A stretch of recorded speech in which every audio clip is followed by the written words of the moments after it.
Hello everyone! Today ay Sabado at samahan niyo ako sa aking part-time job. Ang schedule ko dito ay 9 in the morning hanggang sa 3 in the afternoon. Yung learning center na pinagtuturuan ko ay nasa loob ng mall. Nagbubukas ang mall is 10 in the morning kaya dito muna tayo dadaan sa likod. Sa mga nagtatanong if anong age bracket ang tinuturuan ko, usually yung mga bata namin ay playgroup to grade schooler. So from 2 years old pataas.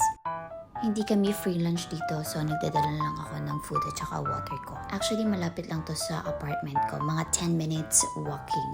Kaso ayokong umuwi kasi mainit sa labas. Hello, mainit sa Thailand.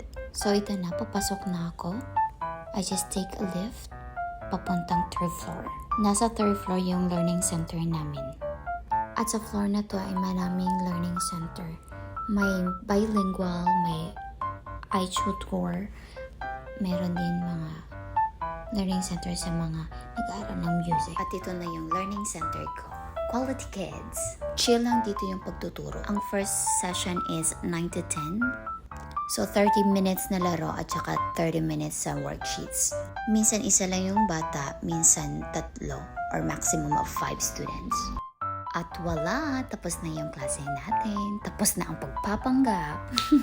Perks of working inside the mall is pwede kang gumala after class. So here, maglilibot-libot lang ako. Mag-window shopping ba? Ay, wala kita kwarta. Window shopping lang. At nakauwi na ako niyan ng apartment. Pumunta lang ako sa market bumili ng aking pagkain. So, voila! Thank you for today!